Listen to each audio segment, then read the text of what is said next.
Hi, everyone. Today we're talking about why some people's lives get better over time while others stay the same. This video is going to be a conversational type video where I just kind of talk stream of consciousness out because I just had this conversation with my husband about systems, about life, about creation, and it led us to this conversation about why some people's lives get better over time while others stay the same. And what it came down to was your way of thinking. There are people who are victimized. They victimize themselves and their situation and outsource all of their power to the circumstances around them and make excuses for why they can't change or why they can't make a different choice or improve their life. While other people, they might have the same situation, maybe even more hardships, and take those situations and use them as fertilizer for their own self growth. And so they make magic out of something that others would see as a curse or a bad situation or bad luck, right? And I realized it's your way and your perception of seeing things because there was a time in my life where I too was on the victim train. I would blame everything outside of me for why I was living the way I was living. And a perfect way of seeing where someone is internally in their mindset and their identity, take a look at the life that they're living, at the fruits that are around them or their lack of fruit, right? Because this is like a rude awakening. When you look at your situation, your life, your experience, your way of living day to day, moment to moment, what is your experience? How does it feel? Do you enjoy it?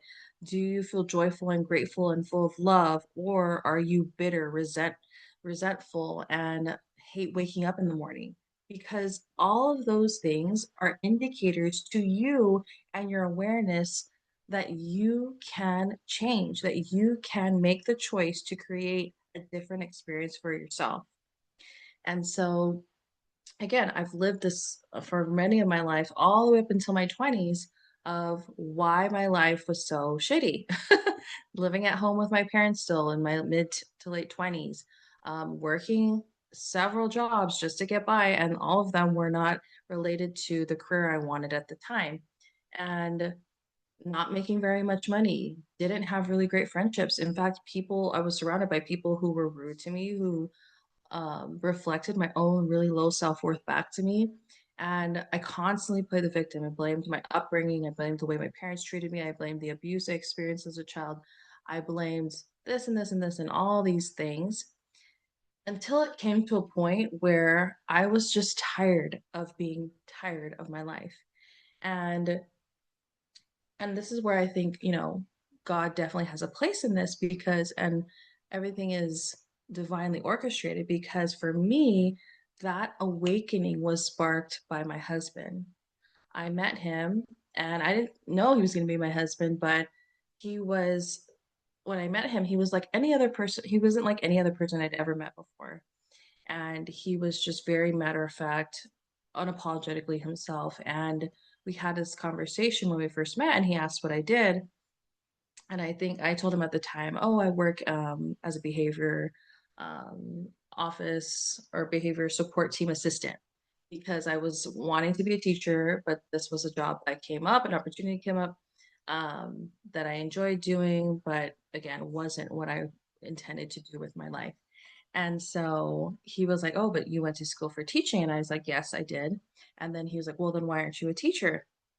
And this was just an innocent question. He was just asking a question, but what I felt on the inside was triggered, right? I felt so triggered by him telling me that. And in my mind, I remember thinking, like, who does he think he is? Why did he tell me that? Is he trying to be rude? All this stuff, all this mental chatter. And I realized the reason why it triggered me so much is because there is a piece of me that knows my heart isn't doing what it's meant to do. My life isn't playing out how I wanted to, how I'm intending to. And that dissonance I'm feeling, that trigger feeling is part of my awakening. And so that moment could have gone one way or the other. I could have again blamed him again, blamed outside circumstances, played the victim, say he's um an a-hole, like all these things. And luckily though, I chose the other path, right? I let that trigger, I let that feeling wake me up and light a fire under me to take action in the way that I wanted. And I realized, you know what? He's right. Why am I not a teacher right now? And I had all these excuses. I didn't have my credential yet. I didn't finish my schooling, all this stuff. And I realized, I remember I went online, I searched up teaching positions, and I found a teaching position where I didn't need a credential. It was a very small private school, a little bit further away from home than I wanted to, but and very low pay. It was actually a pay cut um, to get that position, but I realized it aligned with my heart, with my soul, with my desires. And so when I went and interviewed and I toured the school and they wanted to hire me, it was like a clear yes. And this was my first like taste of realizing I have the power within me to do what I want to do. I don't have to continue blaming outside circumstances for the reason why I live the way I live. And so from then on, I really dove deep into personal development and working on my identity, working on my self image, working on my self concept, who I am on the inside, which led to this more expansive experience. And from there, things have only gotten better and better and better and better because I continue to work on myself. I continue to expand. I continue and not work on myself as if there's something that needs to be fixed, but I continue to know myself at a deeper level, at a soul level, and continue to broaden my awareness and raise my consciousness and understanding of this life experience that we're all having. And so, going back to the people that don't change, some people, and my husband was like, "Well, I wonder why those people stay stuck." And we kind of said, "Oh, well, they're lazy." And then I realized, well, wait a minute. I was in that situation too. And was I lazy? No, I was working 4 jobs, 4 jobs to get through college. Um, I was doing all the things that I thought I had to do in a very stressful, forceful way. And I still felt like I was behind. I still felt like I wasn't getting anywhere. And I realized the reason why those people stay stuck is because of all of this conditioning, all of these blockages in their energetic system. At a subconscious level, there's something happening that's telling them, stop, don't continue further. And it can all be linked back to experiences in your childhood. And so for me, for example, it was a lot of procrastination, and there was a lot of low self-worth because of the way I was raised. I was emotionally abused. I was told I was ugly. I was told, um, all these different things that kind of pointed to you're not worthy. And so my procrastination would come up. And now I realize this looking back, but then I didn't know. My procrastination would come up to stop me from even trying because I didn't believe in myself because my self-worth was so low. And so I was programmed to behave in that way. I was stuck. Um, and so my life couldn't really truly blossom and bloom and grow in a very expansive way until I reprogram that in my mind. And I realized the people that do improve their lives, they they move with so much intention. They are so aware of what's going on in their life and they choose with intention what they're going to create moving forward. And this is how I feel like I live my life. And I also think my husband lives his life this way. And I was telling him this is why we make such a great partnership and marriage and couple because we have those same values and we live by these same principles. And so we can create a very rich, meaningful, loving experience that we both want to live instead of playing the victim and crying about our circumstances, right? And we've been through some tough stuff. Like right after we got married, our daughter was born extremely premature, 23 weeks at the beginning of COVID, and she was in the hospital for 5 months. So this isn't to say that nothing bad is ever going to happen. It just means you're wired and your mind is set overcome, to persevere, to move through, to deepen in your understanding, to use your hardships as fuel to for change, for transformation, instead of just becoming more and more stuck, more and more blocked, right? Um, so another thing we notice is there's the people who stay stuck, again, because of that subconscious programming, because of maybe the traumas they've experienced in their life, and they're either aware or unaware of what's causing the blockages and keeping them back in this limited capacity of behaving. Um, they allow it to happen. They are okay with not solving the problem, not finding the root cause. They're okay with just being complacent, with just relaxing and getting by. Meanwhile, the other people who continue to improve and continue to grow and continue to expand and live and flourish are people who can pinpoint, I don't want to say problems, but problems, things that are not ideal, things that um, are unwanted, whatever it is in their life, and know that they can change it and are willing to go in and modify it. Because if you think of your life as a system that's running and all these different things are going, there are going to be certain blips or certain little hiccups, right? While it's running. And you could either look at it and see it and say, oh, well, I guess I'm just going to keep going. And meanwhile, it's going to break and cause this big, massive destruction later on if you don't really fix it. Or you can see that and say, oh, this needs my attention. I need to look into it. I'm going to go learn more about that so I can deepen my understanding in that and see how I can resolve this or how I can make it move more smoothly. Um, those are the kind of people that end up living lives that are expansive and joyful and meaningful and deep and rich because you take the time to dig deep, to look within, to ponder, to problem solve, to learn more, to have this curiosity and wonder, to gain wisdom and clarity. And that just leads to um, more freedom because you're giving yourself that access by expanding your awareness and your consciousness to make different decisions, right? To have access to even make those decisions. And so I think people who continually improve and grow are people who are eternal learners. And even though I'm a teacher and I'm a coach and a mentor, I also see myself as an eternal student because, and even in the Bible, it says, be like children because we are never going to know everything and all that is, right? And I won't say never, but in this lifetime, we're still learning, we're still growing, we're expanding. There's still so much that is a mystery to us. And that is the beauty of life, right? And we have to be humble enough and aware enough and conscious enough to know that we don't know everything.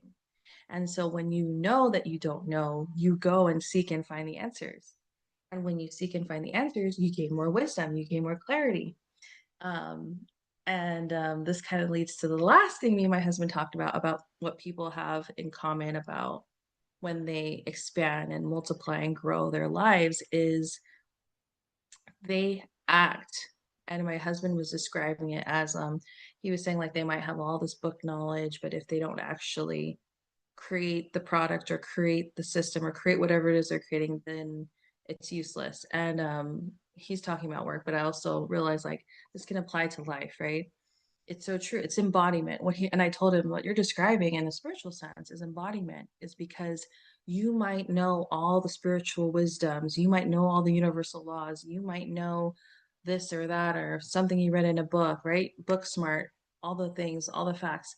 But if you don't actually apply them and live by them and experience them and have your own revelatory experience with them, they're just facts. They're just words on a page. They're just words in your mind, right?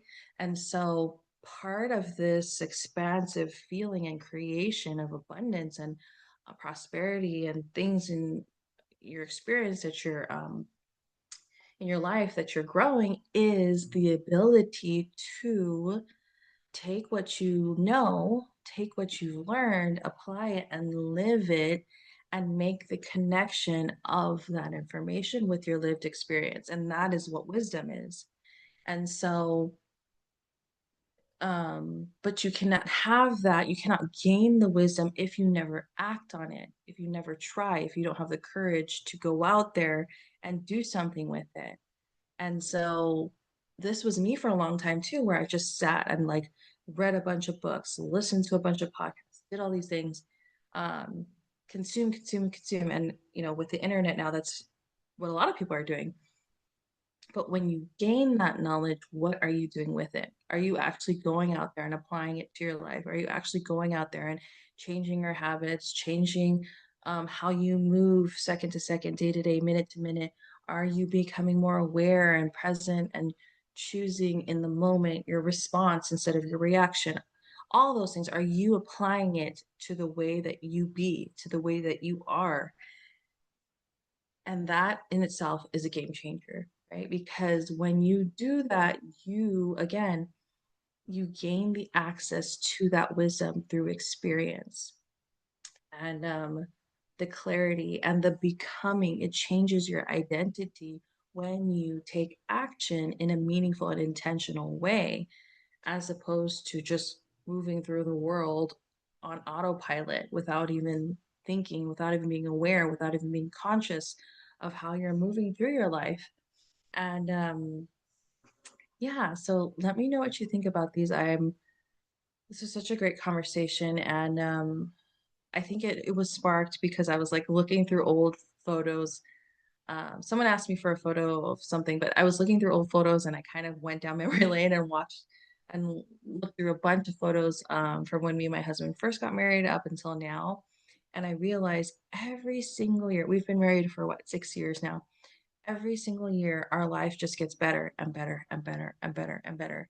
And that doesn't mean there was no hardships. Again, we've been through a lot with different things in our relationship and some really pretty big ones that most people don't go through.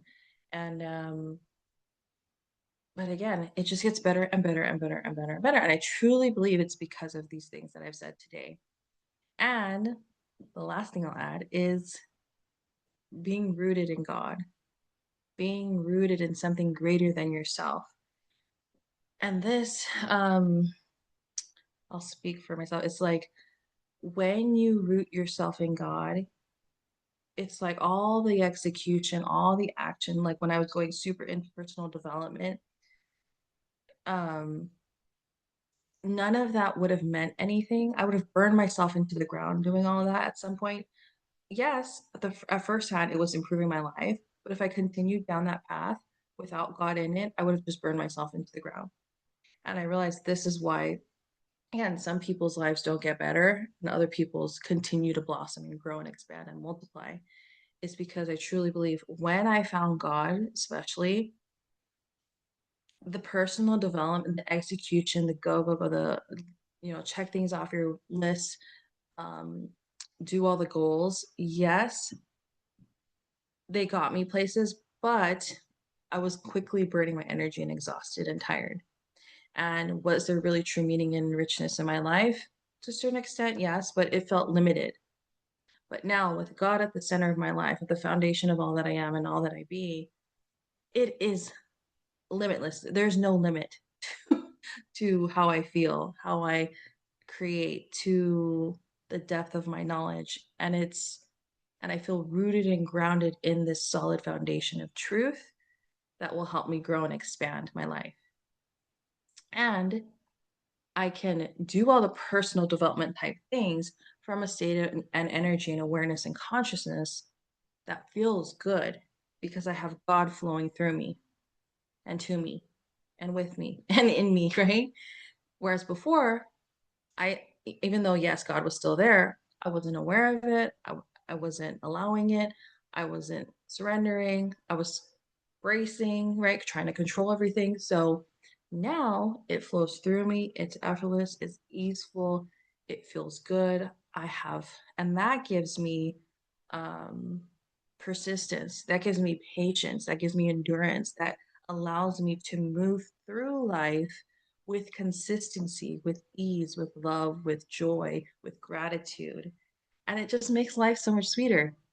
And so I realized that was the final piece for this expansive life that I'm living and that a lot of people live. It's because of some of those other things I mentioned, plus God at the center of all that is, because God is already at the center, right?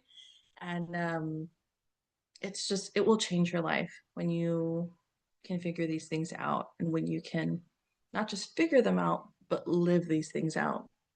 Let me know if there's anything else I missed. These are just, I'm sure there's more. These are just ones that came to the forefront of my mind tonight with my conversation with my husband. And one last example that I'll include is this past week we did end of year testing with my students. And this year I teach second grade, but many of my students, like more than half of the class, um, made so much growth, like 150%, 148%.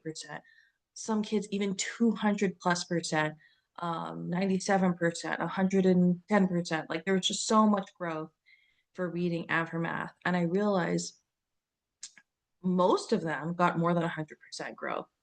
And there was maybe a small handful that either stayed the same or didn't grow at all, or went just a little bit down. And there was one boy in particular who's very upset, and he was like, I'm not happy with my score, and I'm not happy with how I did. And because I think he could see how excited everyone was, and like they were celebrating, and he just was upset. And I had him reflect, and I said, well, why do you think that is? And he knew it was because he wasn't paying attention. He was playing around all the time. He didn't apply what he learned, and he wasn't showing up consistently with intention every day. And this is exactly what I've described, right? About living this expansive, meaningful, loving, joyful life. And this is what I try to teach my students is like, yes, we're in school. Yes, we're learning about math and reading and, but we're also learning about identity. We're also learning about habits. We're also learning about how to apply yourself. We're also learning about self-worth and excellence and discipline and awareness and intentionality, all of these things that are super important in creating a rich, meaningful life. And so what I try to explain to my students is the, those of you that are celebrating who you are right now as someone who is at or surpassed grade level and who feels excellent, who is distinguished and feels like amazing, right? You have earned to claim that identity now because of how you showed up the other 180 days of school, right? That didn't come just by sitting down and thinking about it and saying, "Oh yeah, I'm going to manifest being excellent like at math or reading or whatever it is." No, it came with intentionality.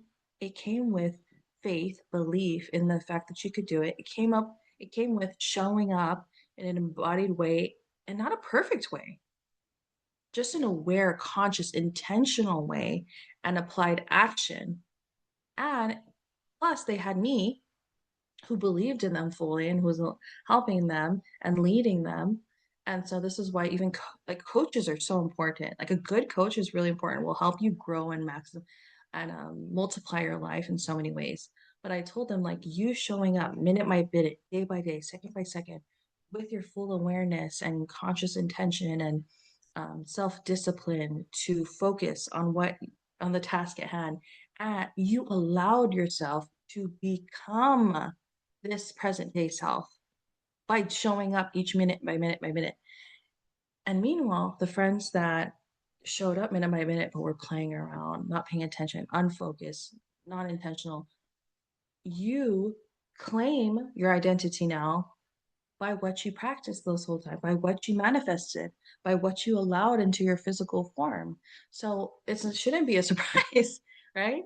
Um, but each time it is a surprise. People are like, oh, it's magic. Oh my gosh, how did this happen? How did they grow so much? How did you manifest that dream home? How did you manifest your partner? Blah, blah, blah, whatever. It's like it's not magic. It's coming. It's who you be. It's identity level shift. And when you shift the identity, and this is why I think what I do with my students is I help them shift their identity. I help them shift their self-concept. I help them firmly plant limitless amounts of self-worth and belief so that when they go to execute, when they go to embody the action, when they go to do the thing with intentionality, it comes with more ease. And for some of them, didn't feel like easeful, but it came as easeful as possible in that moment that they could. And showing up minute by day, second by second, in that energy, in that consciousness, in that awareness has helped them multiply in that level, in that arena. And this too can be applied in any area of your life. And so, if you get anything from this, I think if you could do one small thing today moving forward, is just become super hyper intentional about how you spend your time, or how, not even spend your time, how you show up in each moment. Just become super aware and intentional with that. That one thing will change your life for sure. Like, how am I presenting myself right now? How am I standing up? How do I feel in my body? Like, become super aware, super intentional with how you move through your day to day. I'm rushing. Why am I rushing? Okay, I'm gonna move more slowly. I'm gonna move with intention. I'm gonna speak clearly. I'm gonna express myself in this type of way. Whatever it is, just become very aware and intentional with your presence, with your being, with your awareness, with your consciousness, and with how you move and act and be through your day to day, that will change your life so much more than anything else. Like, I truly believe that. And this is what I tell my students is be aware of who you are practicing to be, of who you are embodying to be, because that's what you're going to be. That's who you are. And so, another example is like if they tell a lie or something, or if they are dishonest, and then I tell them, "Oh, so you're a liar?" Like, and some people might be like, "Oh, that's kind of mean to say that," but it's true. It's like you lied. So then I tell them like, "Okay, are you a liar?" And then they say, "No, I'm not a liar." And then I said, "Well, then act that way, be that way. Yes, we all make mistakes. Then you can take accountability. I'm someone who takes accountability, right? Then they do that. And then they do better moving forward. And it's not to blame or shame, it's to become aware, it's to get ownership, it's to take accountability, it's to be empowered, it's to be the creator, and then make a different decision, create a different experience, create a different embodiment, and act from that place, move from that place, be from that place. And each time they do that, and each time you do that, and each time I do that, you just feel more and more confident in who you're becoming and what you're creating. And so you realize nothing is impossible. Then you realize I can do anything I set my mind to. Then you realize I don't have to live this life I don't like living anymore. I can make changes. I can make growth. I can live somewhere else completely different if I want to. I can create whatever I would like using my imagination, my mind, my heart, my soul, and my connection to God. And when you live from that place, you will truly, truly live and continue to live a very expansive, meaningful, rich, loving experience here on earth. Let me know if this helped you. But last thing I want to do before I end this video is I just wanted to pull a card. I don't know. I felt like in the mood to pull an oracle card. So I'm going to do a little, normally I like pick it beforehand. This one was just off the whim, but let me pick one to kind of summarize the message for today. And I like these kind of videos. Again, I feel like I go back and forth between like scripted videos and non-scripted. And this was non-scripted and it feels really good and effortless and flowing. And I just feel like I have the best conversations when I'm with my husband and it's just him and I like talking and and if I could just record those would be great, but they're between him and I. And so I realized like, oh, if I just like record right after I talk with him because we talk every night, then I could have these free flow videos like every single night, honestly. But yeah, today I'm glad I hopped on and talked about this because There's just so much I could talk about, but let's see. Okay, the card is wow. It says you're already doing it. Stop overthinking. Keep facing your true north. And it's this pretty card here. Let's see. You're already doing it. Let me read the message. We'll end with is yeah, I haven't really done any oracle readings. They're already doing. Where are you? Oh, here it is. Okay. Do not question things so much. You are on the right track. You are facing the right way. Stop overthinking it. It's happening. And you are closer than you think. You're exactly where you need to be, and things are moving at the perfect speed. Do not rush it. Now is not the time to be impatient. Now is the time to walk steady. There's no rush. What you are building is being built. What you have planted soon will blossom. With every new day, a new brick is being laid. You have come a long way. The foundations are steady. Now all that is needed is for you to trust and keep walking forward. If a thought that things should be moving faster enters your head, that is just your ego comparing your rising to someone else. Comparison is not your friend. Stay in your lane, water your own garden, knowing that your time to bloom will come soon. You are already doing it. Keep going. I love this. And I love what it talked about time, is because it reminded me of like what I was telling you about my students. It's like you're constantly thinking about time, like, oh my gosh, is it here yet? Am I there yet? Did I get this yet? And for some students, it felt like that. It's like, oh, I still don't know math. Oh, I'm still like, this is still hard. Like, but if we just focus on the present moment, we just focus on what we're already doing in the right alignment, in um, the with that level of awareness, with the intentionality, with the presence, with the vision, then do that and let go of all the other expectations of how it should be already, because again, each minute you live and be and do from that place of awareness and trust and ease, that multiplies and compounds into the person you're becoming.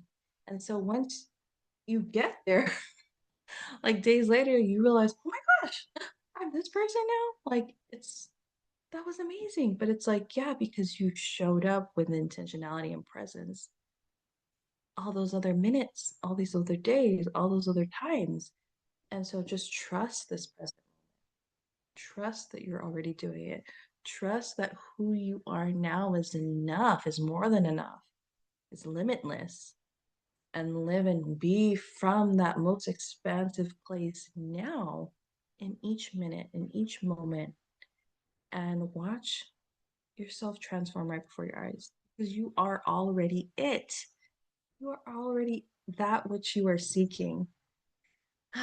And so and it's funny too because like when remember how I was telling you I was looking at the old photos, I realized I was looking at old photos of myself and I thought, oh my gosh, there were so many times where I thought I looked horrible or ugly or fat or whatever it was at the time. And I look at myself and I'm like, God, you're so beautiful. Like you were beautiful. Like why did you ever think you were ugly?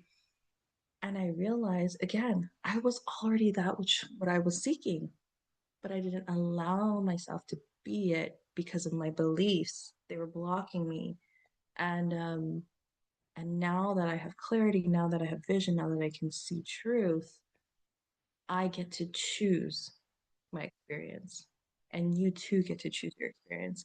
And each time you consciously choose your experience with awareness and live it from your body in your state and this feeling of richness, of aliveness, of goodness, of whatever it is that you want to feel, you create more of that.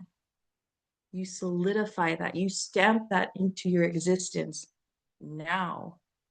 And that's the power of it. You're already doing it. So choose what you are doing with awareness, with intentionality, with presence, with love, and do it now. Ah, so good. I hope this video helped you.